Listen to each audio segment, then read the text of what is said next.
Hello and welcome to the UKSIF Leadership Podcast. Today is International Women's Day. It's Sally here, and we have a very special episode for you, talking about making finance a female-friendly space. I'm delighted to be joined by three excellent speakers throughout this episode. We've got Bess Joffe, Head of Responsible Investment at the Church Commissioners for England, Annabel Nelson, Head of ESG Policy and Disclosure at M&G, and Sarah Williams, SI Product Manager at FTSE Russell. This is a podcast episode in two halves. Don't worry, it's all in one episode. I'm not going to make you wait for a part two. I'll start by having a conversation with Sarah about the experiences of women in the industry and the challenges that they face, before later being joined by Bess and Annabel to cover what needs to be done and how it can be implemented. Sarah, thank you so much for joining me. No worries. Thanks for having me. Sarah, if you don't mind just sort of saying a few words about yourself and sort of your area, then that would be great. Yes, absolutely. So I have essentially solely a background in ESG and sustainable investment.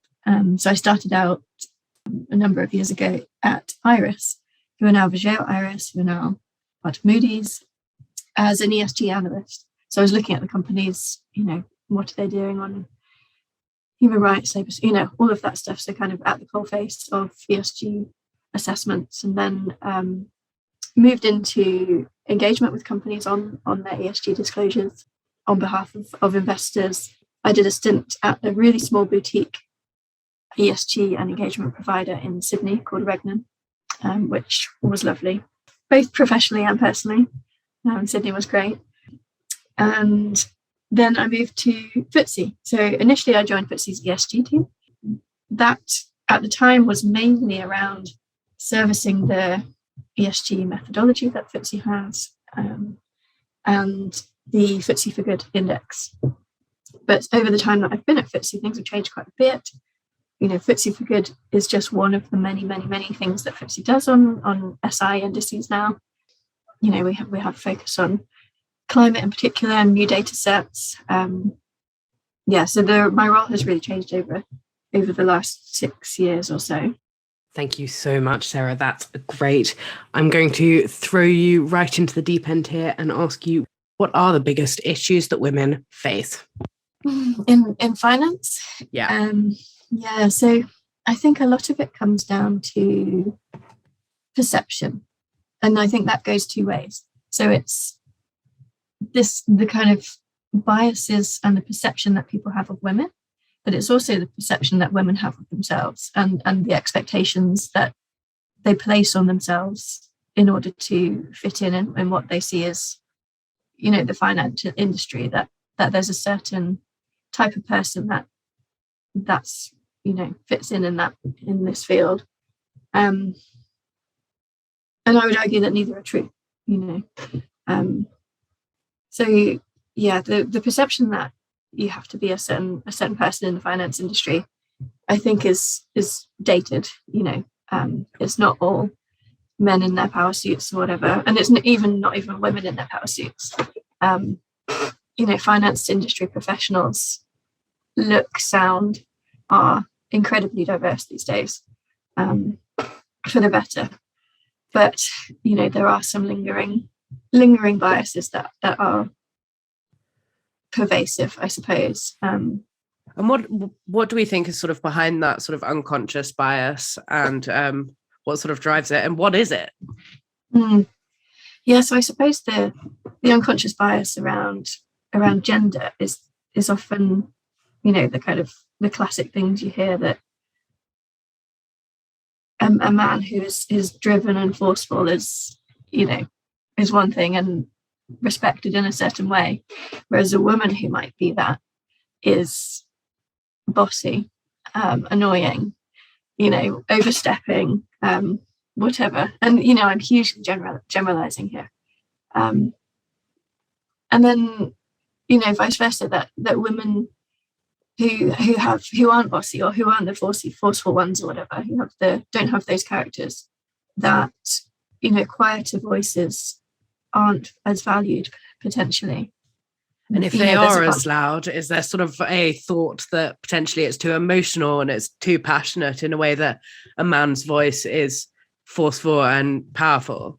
Yes, exactly. Exactly. Emotional versus ambitious or driven. Yeah. You just all those kind of classics do kind of come up. Yeah. And so sort of within that unconscious bias, I know it sort of affects the work in various ways, but if we sort of look at the social aspect of financial services, what do you think really prevents women from feeling in touch with their colleagues, maybe, or, unable to progress?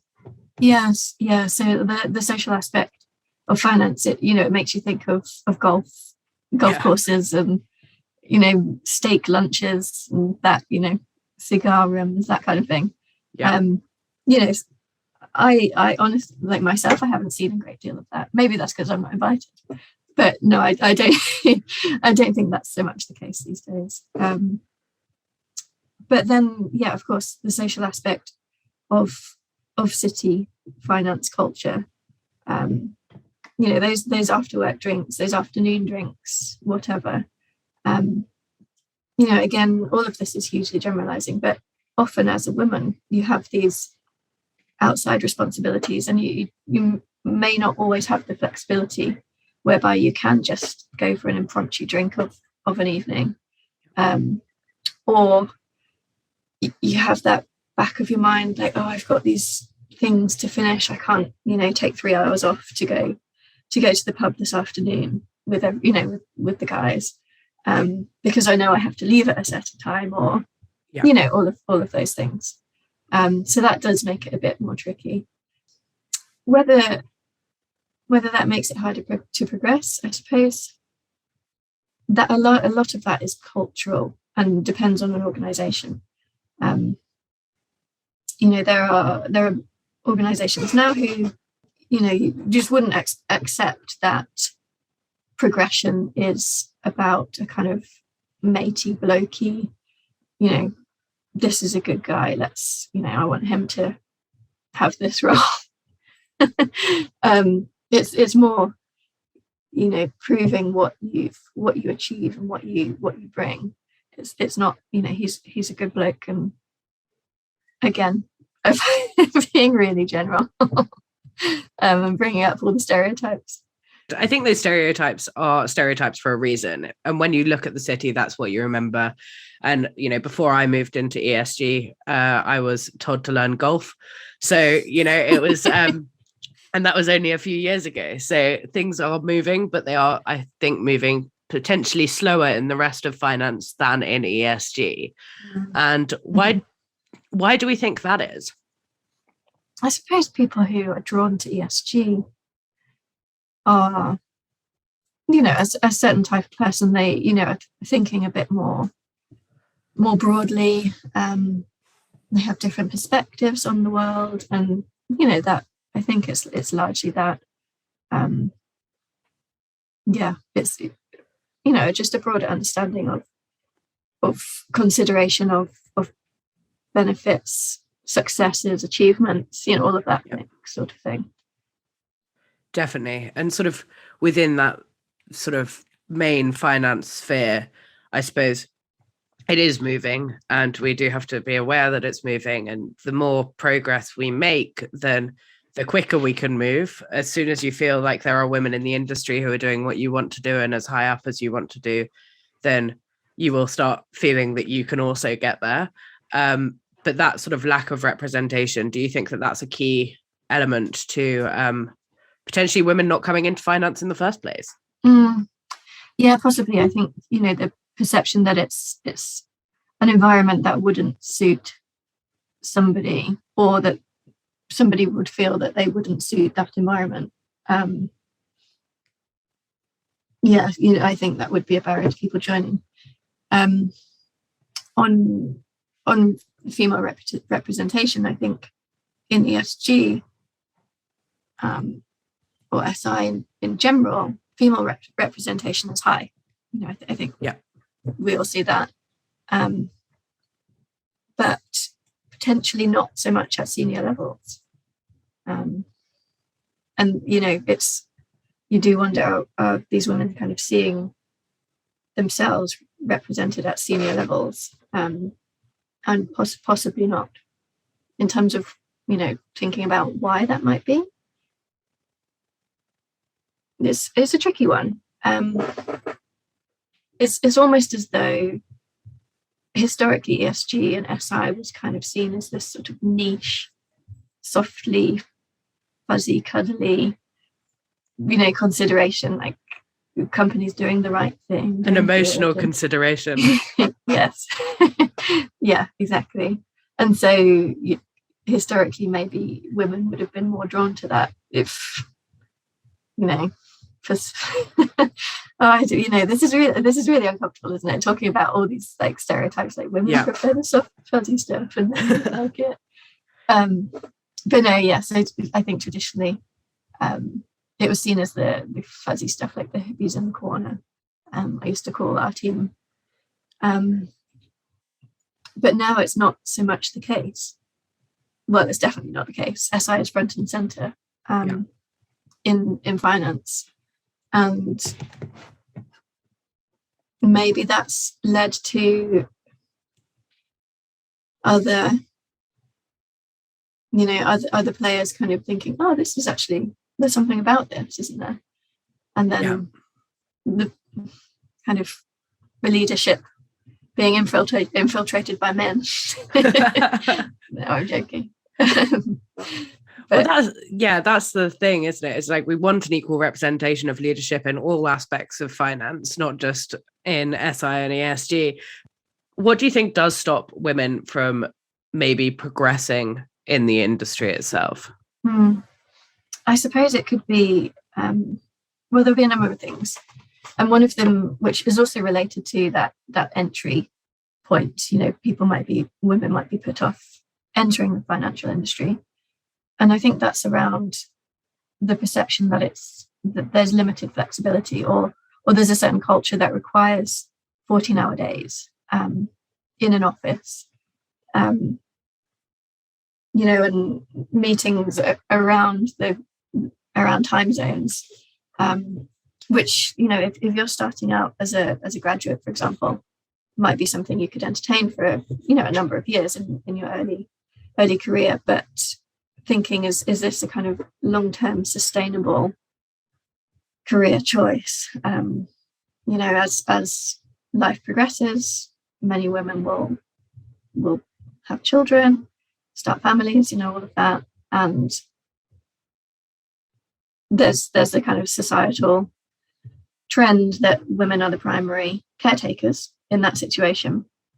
So women may well wonder, well, how, if you are a woman who wants to have a family, not everybody does, but how will I balance that? Will there be that flexibility around having a family and not just maintaining a job and holding down a job, but progressing and thriving? Is finance really an environment that will allow me to do that? Can I have it all in finance? So yeah, I think that does play a factor. Do we think the pandemic has sort of improved that slightly? Yeah, so on a global level,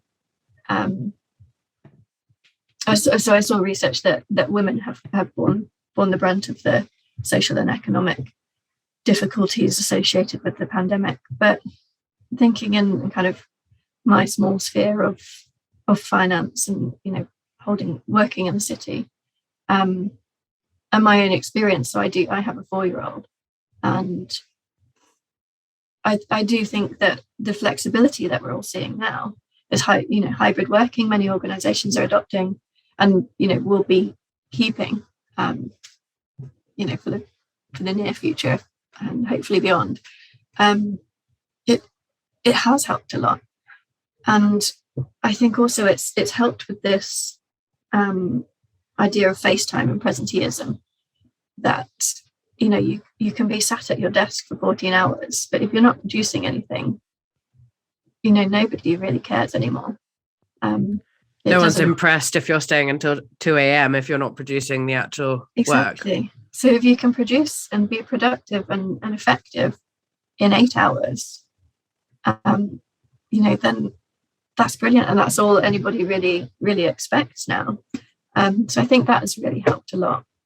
And then also simple things like the fact that families have been brought into work because we were all having to work at home, and you'd have young children running around, noises, and all of the disruption, and that was at senior levels. That was men, as well, and it just kind of humanized everybody and made families not this kind of irritating pull away from work, but more an active part of your life. Yeah, exactly. And I think that's been really nice.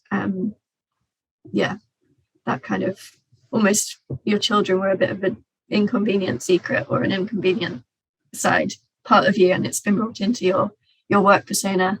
I think that's been really helpful. Brilliant. Thank you so much, Sarah. This has been a great beginning of our International Women's Day session. So thank you so much for taking the time to speak to us. No worries. Thanks for having me.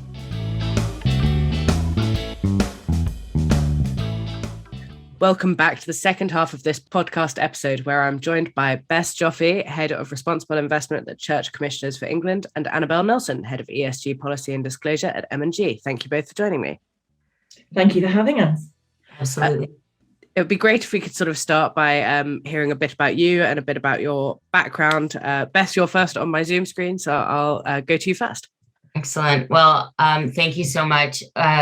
I've been at the Church Commissioners in my role for 18 months, but have 23 years experience working in the ESG space. It used to be called corporate governance. And I've been on both the institutional investor and the corporate side. So really kind of sat around the table in different contexts. Originally from Toronto, but I've been in the UK for 17 years. Thanks, Bess. And Annabel. Thanks. I've been at M&G for 3 years in this role. My background is quite different from Bess. I don't have a long-term background in sustainability. My background is in financial management and IR, and I came to sustainability through looking at the impact on capital adequacy and risk. Thanks both so much. So we heard from Sarah earlier in the episode about some of the barriers to progress and entry in the financial sector that women face, including unconscious bias, the social aspect, the need for flexibility. But it would be great to hear from the two of you about what can be actually done moving forward. So it'd be great to start with the big one. How do we improve unconscious bias? Is it through mandatory training? Great to hear your thoughts. So I think that's a really tough question, and I don't think there's a silver bullet. I think there's a number of different components that go into improving unconscious bias. So I think there is an education and training aspect. I think there is an aspect around looking at hires and ensuring that there's a diverse pool of candidates that go into the hopper for review. And I also think that there's a real need to have to have sponsors within an organization that are diverse and champion diverse individuals within the organization, because that's a lot of the research shows that internal sponsorship is really a key aspect of keeping diverse candidates in the talent pipeline and keeping them progressing in an organization through the course of their careers.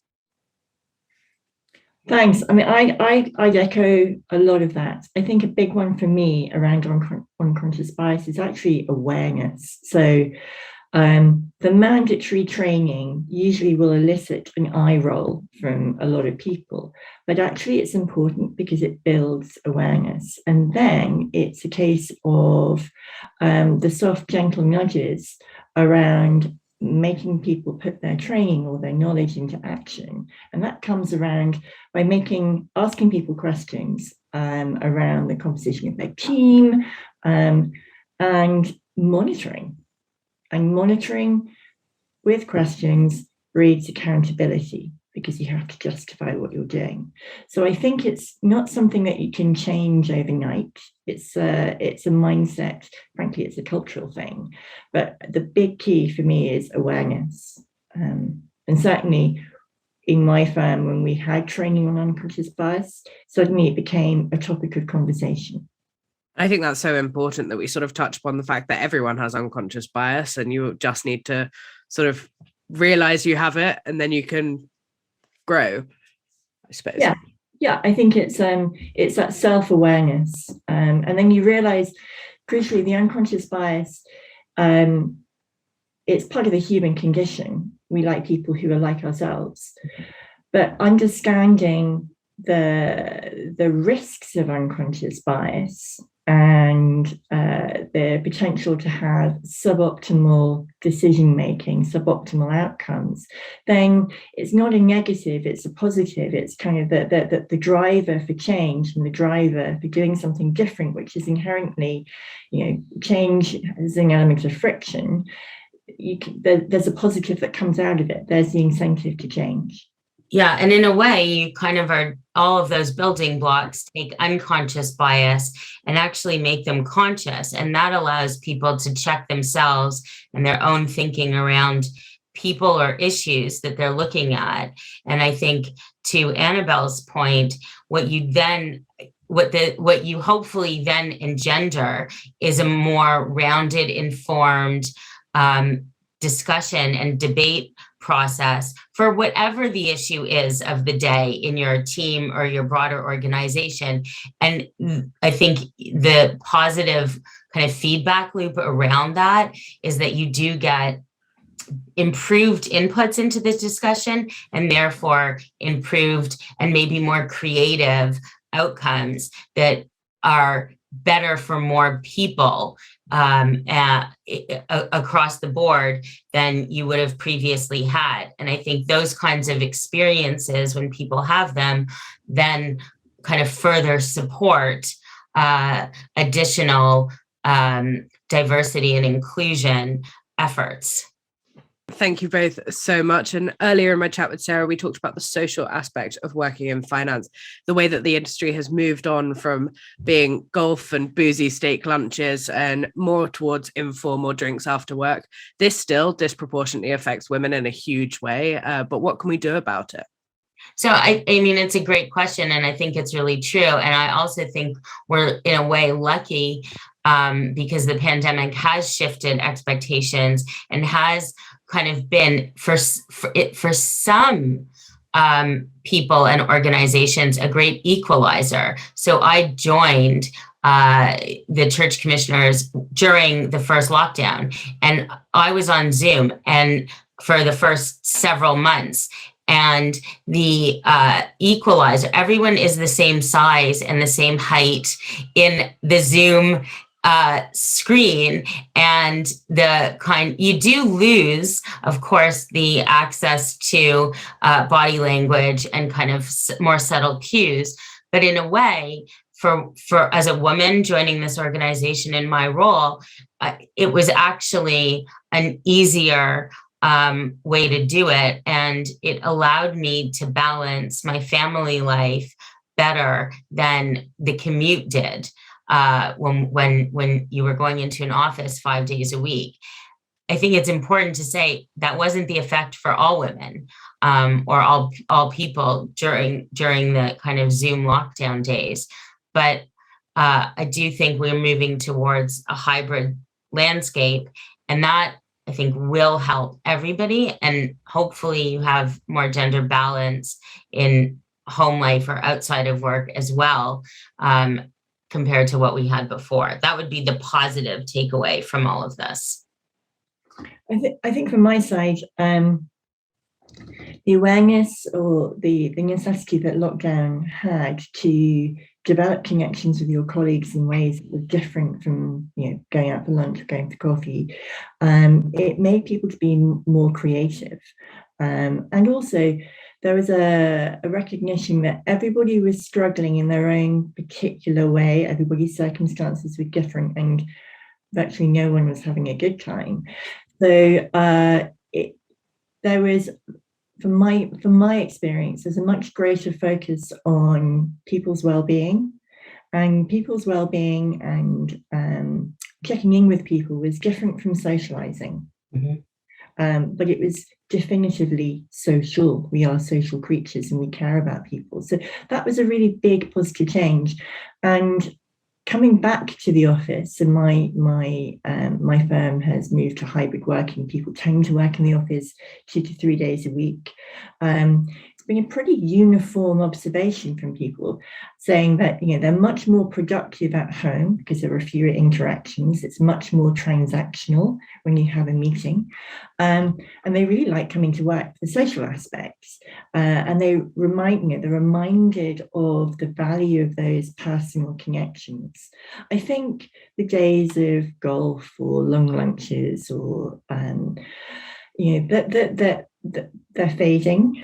But I think that the days of meaningful social connections are still alive, but people are more aware, I think. Maybe it's hopeless optimism on my part, but I think people are more aware of individuals' circumstances coming to work and it's more acceptable to say, it's more acceptable to voice challenges around doing things after work now than it had been in the past.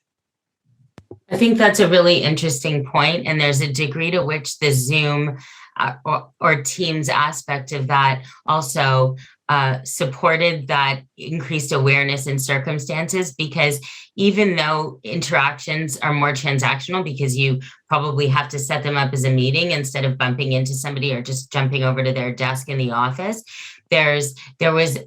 everybody had a real life behind them on the screen. Everybody had doorbells ringing or kids or dogs barking or packages being delivered, and there's a real humanizing aspect to seeing people in their own spaces and kind of having those real life interferences. So you almost became a whole person really quickly rather than just an employee or a colleague. And I think that was an important kind of mindset shift, and everybody was similarly situated, regardless of your circumstances. There's always stuff going around you, and that make you a full human. And I think that was a good takeaway, and again, a good kind of equalizer.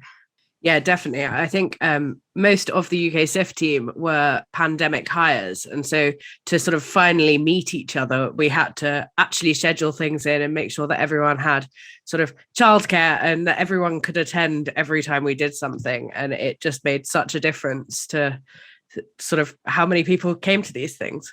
The pandemic has greatly improved the industry's ability to understand the need for flexibility, which we've obviously just discussed, and this focus on output rather than working hours. Is there anything that we need to do to sort of speed up this? I think the pandemic has highlighted the reality of sustainability issues. They're live and they're happening now. I think the need for action is incontrovertible.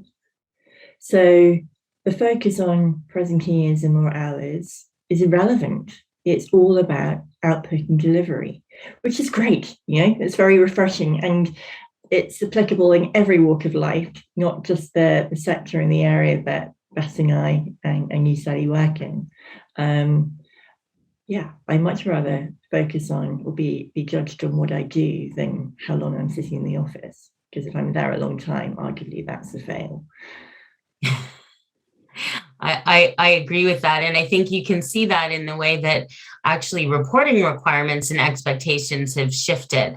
So, 15 years ago or 10 years ago, there was a real focus on how are you integrating ESG into your investment process? It was around the process.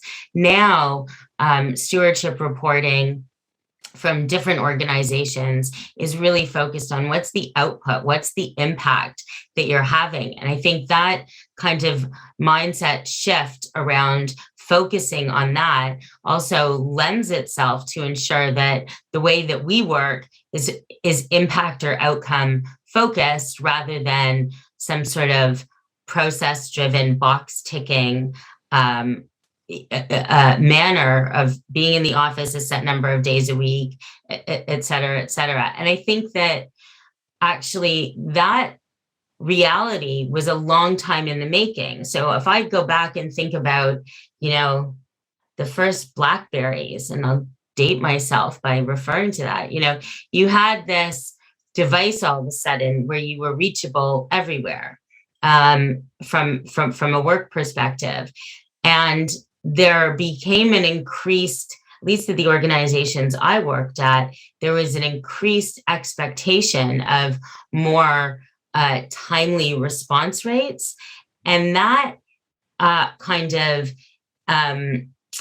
the kind of encroachment of your work into your personal life, because there was no leaving the office at that point, started to grow. And I think we're now getting to a point where we're saying, hang on a second, there's a quid pro quo here. Yes, I can do all my work on my phone, and I can be reachable, and I can, be available. And I also don't have to be, and I need to be able to be flexible about the way that I'm working, so that I'm ensuring the, sort of my mental health of myself, my employees, emotional well-being, and balance in lifestyle. So I think you saw this encroachment, and now you kind of see this retreat back and this sort of clawing back of personal time. And hopefully we get to a place where hybrid working allows for that flow to just be that much more seamless, because I think that's where value really unlocks for people in the workplace. Sort of tied into that, is the new generation that's coming in and has joined in the last few years changing things? Is that sparking more inclusivity and diversity? For sure. For a start, the millennials and some Gen Ys, they're the generation that are not necessarily going to be wealthier than their parents. They're the generation that's come post-financial crisis. And I think that has engendered, the financial crisis was probably, I would say, one of those real paradigm shifts, because it showed that the old order didn't work. And it showed the consequences of inappropriate incentives, which were catastrophic. I think the current generation are burdened with high debts, the social inequalities of access to housing. All of these are real negatives. And quite rightly, they look around at generations that come before them and say, well, you kind of messed up, right? They're also the generation that's going to be impacted by most by the systemic climate risks that we face. They're the ones that are going to be alive when the full force of it really hits, although the IPCC's report this week suggests otherwise. It's happening right now, which we can see. I think all of this is causing attitudes to change, because it's not about consumption, it's about values and experience. And great, I think I'm a Gen X. We have a lot to learn and we need to listen, because we don't necessarily have the right answers. So I think it's very refreshing. I think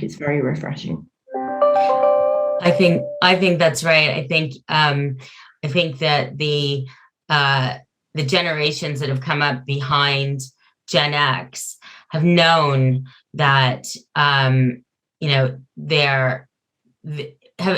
known that there's sort of a cap on what their wealth is going to be, or what the planetary boundaries are going to look like for them.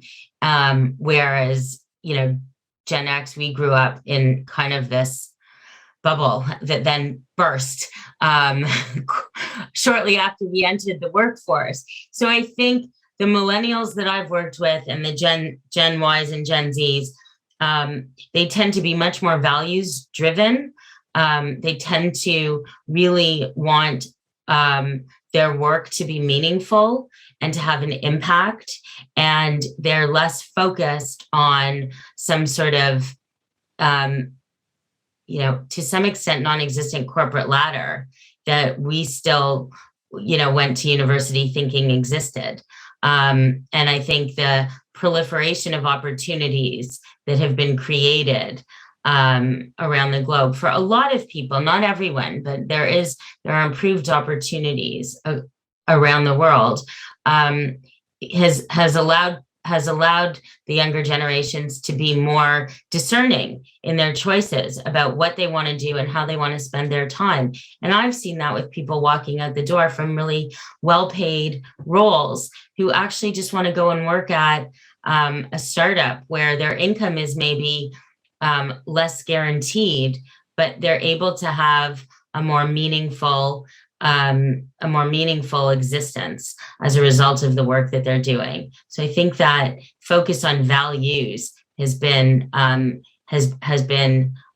really evident. And I actually think I agree with Annabel in terms of we have a lot to learn from that generation. But as a faith-based investor, the commissioners have always had that alignment of values and value. So in some ways, there's a reflection of some investors'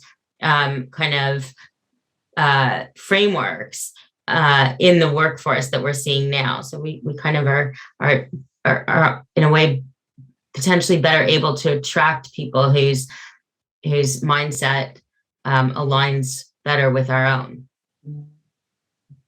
I think I would observe that there's a much greater focus on purpose. Mm-hmm. That individuals have I'm Gen X, but I've always had this, I want to make a difference. The challenge is being, how do I make that difference? In a broader context, in a non-monetary context, frankly, a more meaningful context. But now firms, companies are also very much purpose-driven. So there's a link there, and I think that's very positive. And why is it so important, just if we look at our discussion as a whole, why is it so important to discuss women in finance in the broader scope of diversity, and where does that leave us in the larger D&I landscape? Well, women make up half the population. So it would be bizarre if it wasn't important. I think the question is more, certainly from the institutions that I work in, the gender diversity at junior levels is pretty equal. I think the question is, what is stopping the gender diversity at the higher leadership levels equalizing quicker?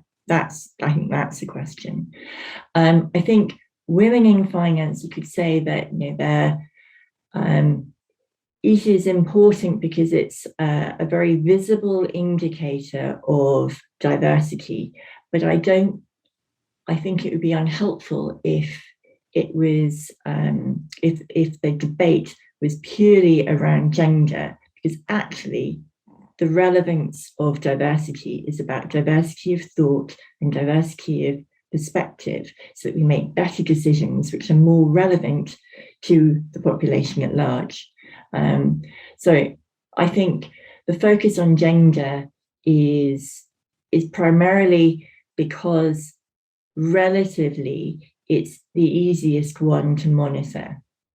Much harder to monitor other forms of diversity because people may or may not choose to disclose. It's still important, though, the diversity, because it's that diversity of thought. I agree. And I guess I would reflect on my own experience, having kind of grown up in this space. A lot of the people that I met in the ESG landscape back in the day were women, and particularly the representatives of the corporates that I was engaging with. There were a lot of women who were the corporate secretaries, who were the CSR or sustainability leads in publicly listed companies. And I think I was very privileged to have great mentors in that way. And these women had grown up in industry and a workforce that was much less forgiving and much less inclusive than the one that they were trying to foster as mentors of diverse candidates, whether they were women or other diverse individuals. And I think a continued focus to ensure that diverse population has every chance that I was given is really something that I want to pay forward. And I think it has enriched my life, and I hope to be able to enrich the lives of others. But also, I would like to think that my diverse perspective around tables that I've sat at has added value to outcomes and decisions that were taken. And I certainly feel like that. And I want to make sure that where the tables that I'm sitting around, sort of mirror the communities that we serve. Brilliant. Thanks both. What a great note to end on. Thank you both so much. And thank you everyone for tuning in. I hope you found this discussion as interesting as I have. Bess and Annabel, thank you for joining me. Thank you very much. Thank you.